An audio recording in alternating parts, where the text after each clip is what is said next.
Hi, it's T and Xavier Bear, aka Xavier. I was actually just doing my 1 month postpartum. Xavier was born on January 19th, 2016. So last Friday, February 19th, he just turned 4 weeks. Yay! 4 weeks. He's sleeping, so I'm going to try to not be too loud because he gets really riled up if you wake him up too fast. But yeah, so he turned a month last Friday, February 19th. So my baby's now a month old. He actually had his 1 month appointment, excuse me, with the pediatrician this past Tuesday. And everything was great. Everything is normal. He's gaining weight. He was born at 8 pounds even. He was born with a little bit of jaundice, so he lost a little bit of weight by the time we left the hospital. He was 7 pounds, 7 ounces. But he was born at 8 pounds. When we took him to his 1 month appointment on Tuesday, he actually is now 10 pounds and 15 ounces. So that was about 2 days ago, so I wouldn't be surprised if he's 11 pounds by now. So my baby's growing, he's healthy. And I have a couple of notes here because I want to make sure I cover everything. So you will see me from time to time looking down. But yeah, everything is checked out good. His hearing is fine, his sight, he's been very observant. He's definitely, I noticed within the last day or so, when we talk to him or when we, make little googly sounds or funny voices or whatever, he's actually responding by smiling now. So he's doing a lot of that now, which brings me much joy because I think he has such a beautiful smile. So everything is going well with Xavier, aka again Xavier Bear. He's starting to sleep a little bit better. Let me see, he pretty much from the time we came home from the hospital, he would get up every 2 hours to eat. And just to talk to a little bit about the eating, he is formula fed mostly. I'm trying to get him into breastfeeding. It's been a challenge with his latch. He latches when he wants to pretty much. So I pretty much just pump, and whatever I get from the pump, or whatever milk I get from pumping, I usually will just just usually feed him that. So sometimes it may not be a lot, so whatever I get, I supplement it with formula, but he's mostly formula fed. I met with a lactation specialist today, and she definitely gave me some great tips, which I will follow moving forward. So hopefully he'll have a better latch and cooperate with me a little bit more with breastfeeding. But when he does latch on, he does great. He just, I think, is a little bit more accustomed to bottle, because he gets it a lot faster. So he just does not want to work when he's on when I'm nursing him, because it's a lot more work for him to do, of course. But that's pretty much with how he's eating right now. Going back to the sleeping, like I said before, he pretty much gets up every 2 hours, or have been getting up every 2 hours to feed. Within the last maybe couple of days, I would say maybe less than a week now, I noticed that he has been sleeping a little bit later, and I think that's because I incorporated giving him baths now is in his schedule. I don't give him baths every night. He's just a month old, and I feel like giving him a bath every month will be a little bit too much right now. So I pretty much just give him a bath like every other day, sometimes even every 2 days. So I noticed now that he's getting a little bit more frequent baths, he's been sleeping a lot longer, which has been so great. So instead of every 2 hours, it's now every like 3 hours, which an hour is not a huge difference, but for me it is, because it's been it's just giving me that extra hour to sleep, which has been great. And again, that's been only happening for the last couple of days now, so it's been wonderful. So that's pretty much with his sleeping. He has a little temper, which I think he gets from me, but it's mostly when he needs to be fed, or if, like, say for instance, he's uncomfortable in some situation, maybe he's tired. He definitely likes to fight sleep. That is a definite thing. And right now you see him sleeping, so I had to kind of like put him to sleep a little bit before I started recording, because all else you would have just been hearing him scream a lot. But I think he's a little bit colicky, or I don't know if I should say colic, but a little bit gassy. So maybe in the last week or two, I've incorporated also gripe water in his schedule, which I see has changed significantly. He's not as gassy anymore. He still is, but not as much as he was prior to us starting him with the gripe water. So he's been doing good with that as well. I noticed he's been very early, maybe when he reached into his 2nd to 3rd week. I would put him in a swing, and it has like a little mobile above, and he would just definitely follow it with his eyes. So he's definitely very, very advanced, and I noticed that at even 2 weeks and 3 weeks old. I tried swaddling him because I heard swaddling, and I did a lot of research on swaddling, saying that it's a lot easier to swaddle a baby before you put him to bed because they sleep longer. Because I noticed usually when I don't swaddle him, he usually gets up in his sleep. I don't know if he's having nightmares. I don't know if babies have nightmares. But I noticed that sometimes he would just like jump like this and his hands would flare out like that. So I wanted to start swaddling him. But he always breaks out of the swaddle. He always breaks out of the swaddle. So I pretty much kind of don't really swaddle him as much. But I heard and I did a lot of research, and a lot of people have told me that swaddling is usually the key for letting babies sleep a lot longer. But he just stopped working for him. I already talked about the breastfeeding. I'm hoping that my milk supply definitely increases, because breastfeeding is predominantly what I want to do. That was my goal. I did not want him to be on formula at all, but when he was born with a jaundice, so he was in the nursery, not the NICU, but he was in the nursery in the hospital, and they did ask if you know, how was I planning on feeding him, but because my milk had not come in yet when I was still in the hospital, I did advise them to go ahead and just give him formula. I didn't want my baby to starve, so I told him to go ahead and give him a formula, and I think it's based on that and him being so used to the bottle and the nipple on the bottle, that why it kind of caused a little nipple confusion for him, why he struggles. He literally fights me when I try to nurse him. So it's been a struggle, and it's been very, very hard for me because, again, I wanted to strictly breastfeed him. I did not want him to be on formula at all, but you know, he's healthy, he's growing well, and you know, if it is that I just have to use breast milk and formula, I'll do that as long as he's still getting my milk. So that's really important to me. I did start him a little bit with tummy time this week.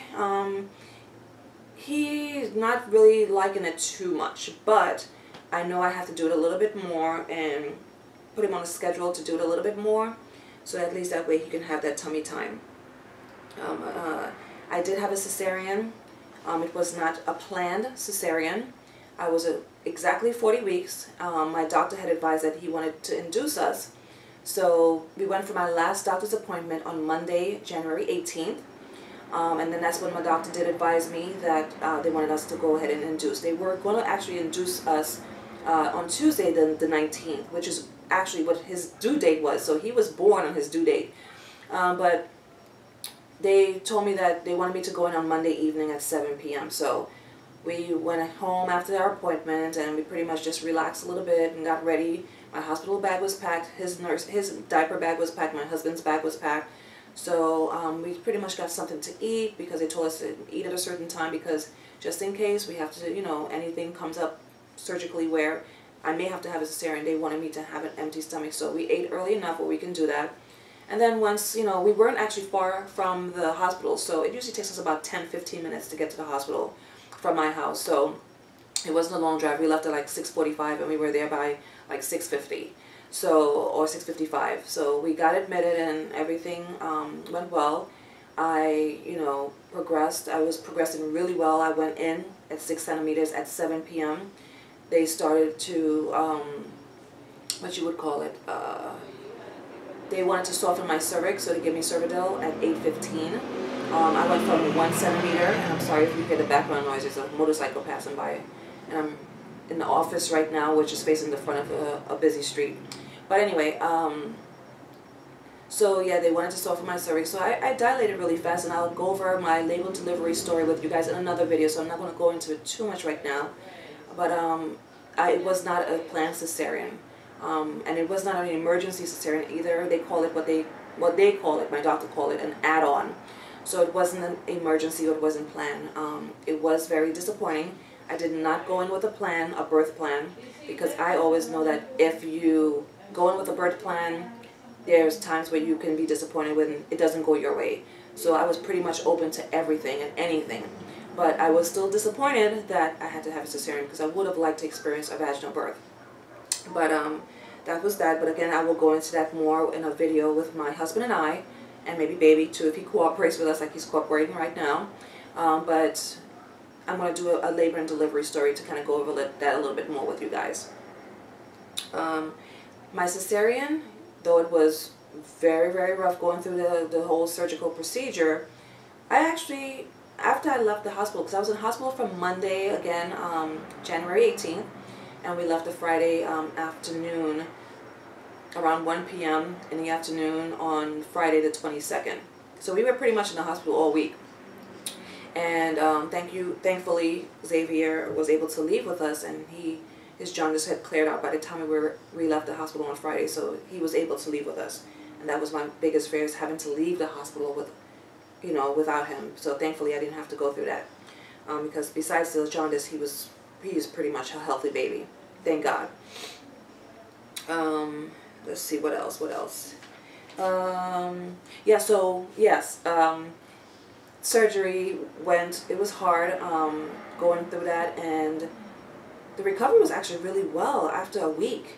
After I came home, after the week of coming home from the hospital, I didn't have any pains at all. They did prescribe me, I can't remember the name of the prescription they gave me, but I didn't take any painkillers at all. I toughed it out. So pretty much all they did was just, I pretty much just kind of like let myself heal and just try to deal with the pain, because honestly, I didn't really have a huge, a lot of pain with the surgery. There was most of the pain was coming from my uterus. It wasn't from the incision at all. It was mostly the uterus. And then after the week of being home, my second week is when I started wearing a girdle. That's how fast my recovery was.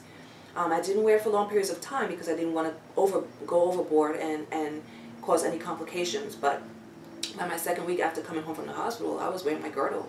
I got a girdle, which I don't particularly like, and I'm actually just purchased another one, so hopefully that works better.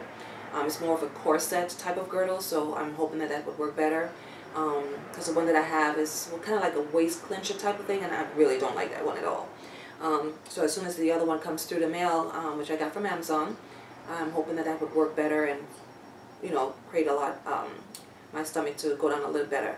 Now, I had a huge belly. Coming from, I'm a very slim person, always have been.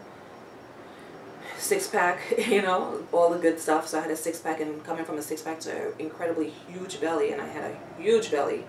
My stomach had gone down quite significantly. I noticed that my stomach had went down in my third week after having him. So when he was 3 weeks old, my stomach had went down significantly. I mean, wonderfully. I went to his 2-week doctor's appointment, and I asked the doctor if I can weigh myself, and I had lost 30 pounds. Now, throughout my entire pregnancy, I gained 40 pounds. So 40 pounds I gained throughout my pregnancy. And most of that actually happened in my first trimester.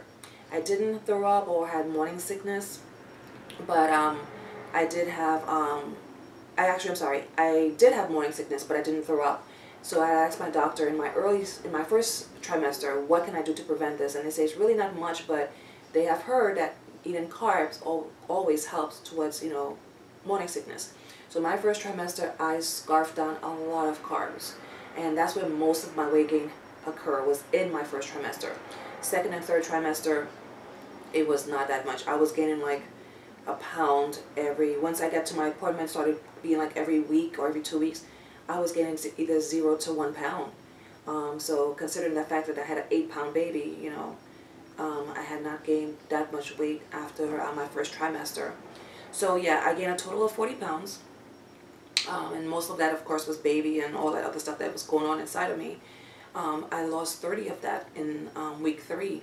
In week 3, when I had actually week 2, when I went to his 2-week appointment, I asked the doctor if I could weigh myself, and I had lost at least 30 pounds, 30 of the 40 pounds that I gained. So I have my 6-week appointment next week, where the doctor is going to actually just review my stitches to make sure that everything is going well. So I'm sure I'm going to be a lot less than 2. I'm actually wearing my pre-pregnancy clothes right now. I was able to fit into that after week 3.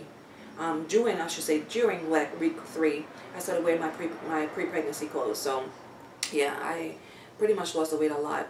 I did have a lot of swelling in the end of my pregnancy the last month, and especially that week after I came home from the hospital, a lot of swelling. But after that first week, all that swelling went away. So I know I'm probably down to where I was before I got pregnant, weight-wise. Yeah, everything's been great. It's been recovering really well. Xavier is healthy. I'm healthy, thank God. I will do a belly shot at the end of this video. Okay, as promised, this is my belly shot. I'm a little bit nervous about it, but I'm going to go ahead and show you guys because I promised you. So this is now after 4 weeks of having an extremely big belly, and I probably even put a clip of a picture of the size of my belly, just so you guys can have an idea what I was talking about. But when you come from, like I said, a six-pack to my size belly, and I should probably put a picture up somewhere over here. I'm going to try, because this is still all new to me. So with all been said, let's go ahead and show my belly now. So this is my 4-week postpartum belly. All right, my belly button still sticks out a little bit. I don't have an outie, but when during my pregnancy, my belly button did come out. So this is pretty much my 4-week postpartum belly. I didn't have any stretch marks my entire pregnancy. As big as my stomach stretched out, I did not get any stretch marks at all, which was a total blessing. But I did notice after I had Xavier that I did get a little bit of stretch marks right here in the very front, but it's just like right here in this section. So it's not a lot considering the fact that, you know, during my pregnancy I don't have any stretch marks on the sides, nothing in the back, nothing on the sides, just a little stretch mark here. So this is again my postpartum belly. Just from the other side, get a little profile. I'm hoping by the time I do my 2-month update with Xavier that I will do another belly shot to show you guys the progress in 4 weeks. So that's all I have to show you now. So you guys have a good night, and I will talk to you soon. Subscribe. Let us know if you have any questions, comments, suggestions of any videos you would like to see. Either myself, me and Xavier, the baby, or my husband, us as a family. And I'm willing to take on any suggestions at all. So thank you guys again. Bye.